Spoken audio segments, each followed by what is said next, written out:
Assalamualaikum warahmatullahi wabarakatuh. Halo sobat pemirsa, kembali lagi di channel Lingkup Info. Bagaimana kabar sobat pemirsa semuanya? Pastinya baik-baik saja kan? Sebelum lanjut ke videonya, jangan lupa terlebih dahulu tekan tombol like, comment, and subscribe. Pembahasan topik kali ini terkait informasi penting terbaru dari Kemensos, bagi seluruh keluarga penerima manfaat.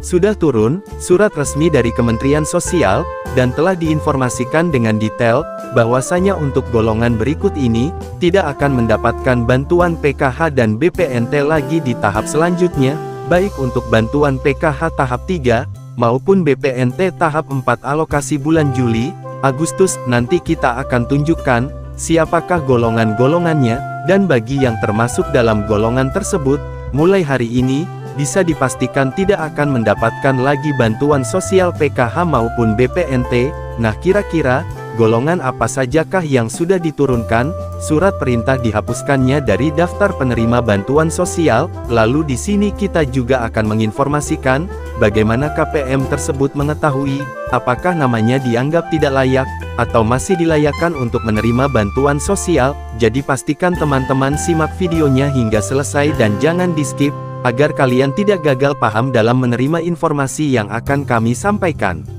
Nah, oke teman-teman, langsung saja tanpa berlama-lama kita ke topik pembahasannya.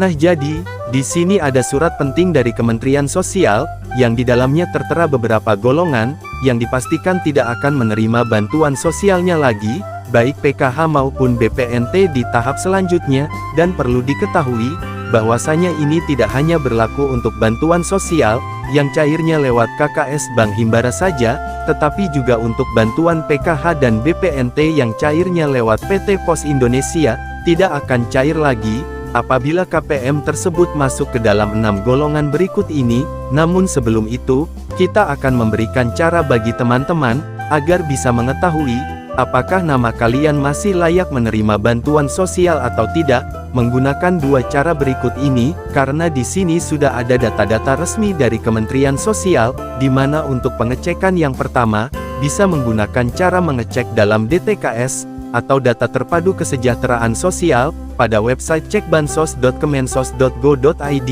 tetapi pada pengecekan di sini ada kelemahannya, karena untuk data yang ditampilkan itu tidak terlalu update, dan tidak ada keterangan yang detail, jadi hanya ada kesimpulan, jika teman-teman mendapatkan bantuan sosial, hanya akan ada status, ya, dan jika tidak mendapat bantuan sosial, maka tidak ada status periode yang berjalan, dan data yang ada pada DTKS update-nya tidak secara real time, dan agak lama proses update-nya.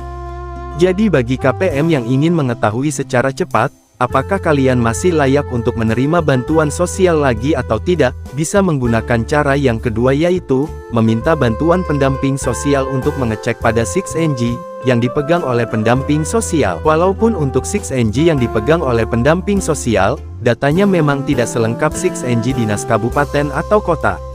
Tetapi untuk 6NG yang dipegang oleh pendamping sosial, tertera alasan mengapa teman-teman tidak lagi mendapatkan bantuan sosial. Contohnya seperti gambar berikut, penidaklayakkan KPM dikarenakan tidak transaksi. Kemudian keterangan kedua, gagal salur pos dikarenakan KPM berada di luar kota.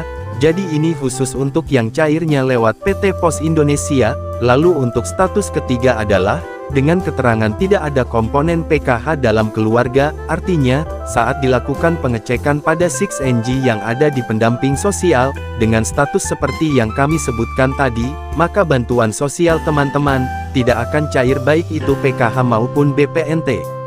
Nah, selanjutnya, kita ke informasi terkait surat penting dari Kementerian Sosial, dengan isi sebagai berikut, melalui SE Kemensos nomor B-MS-DI-02-1-2023, Menteri Sosial Risma menetapkan 6 golongan, yang dihapus bantuan sosial PKH dan BPNT, karena memenuhi syarat graduasi, yang artinya namanya tidak dilayakkan untuk menerima bantuan sosial, sebagai berikut.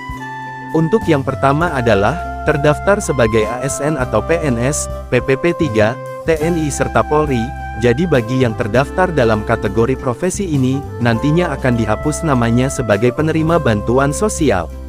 Selanjutnya yang kedua, pekerja yang memiliki upah di atas UMP, upah minimum provinsi atau UMK upah minimum kota. Jadi apabila KPM tersebut memiliki gaji di atas UMP atau UMK, maka dianggap sudah berkecukupan, dan akan digraduasi secara otomatis yang dilakukan oleh Kementerian Sosial. Kemudian untuk yang ketiga adalah, KPM yang telah meninggal dunia. Jadi jika KPM tersebut sudah meninggal, maka otomatis bantuan sosialnya tidak bisa didapatkan lagi. Selanjutnya yang keempat adalah, memiliki jabatan usaha yang terdaftar pada database administrasi hukum umum atau AHU. Kemudian yang kelima adalah, dinyatakan sudah mampu atau sudah sejahtera, jadi akan dilakukan survei, untuk melihat perkembangan ekonomi keluarga penerima manfaat tersebut, seperti halnya foto geotagging rumah, kendaraan dan fasilitas yang dimiliki oleh KPM tersebut. Dan yang keenam adalah, terdaftar sebagai pendamping sosial. Nah jadi seperti yang kita ketahui bahwasanya, pendamping sosial bertugas untuk mendampingi KPM, dan bukan sebagai penerima bantuan sosial, karena pendamping sosial sendiri, sudah mendapatkan honor dari profesi yang dijalaninya. Nah jadi itulah golongan-golongan yang tercantum dalam surat edaran resmi dari Kementerian Sosial, dan di sini juga ada informasi tambahan dari aplikasi 6NG, apabila teman-teman tidak mengambil bantuan sosialnya, dalam beberapa tahap yang cairnya lewat PT Pos Indonesia, kemungkinan, nama teman-teman akan dihapuskan sebagai penerima bantuan sosial, karena dianggap sudah mampu. Maka dari itu, bagi yang sudah mendapatkan surat undangan dari PT Pos Indonesia, kami himbau untuk segera mengambil bantuannya, karena ditakutkan teman-teman dianggap sudah mampu, dan bantuannya tidak akan dicairkan kembali. Nah oke teman-teman, itulah informasi terbaru yang dapat kami sampaikan pada video kali ini. Semoga informasi ini bisa bermanfaat bagi kita semua. Terima kasih sudah menyimak videonya sampai habis, dan jika Anda berkenan jangan lupa like, comment and subscribe. Sampai jumpa di video selanjutnya.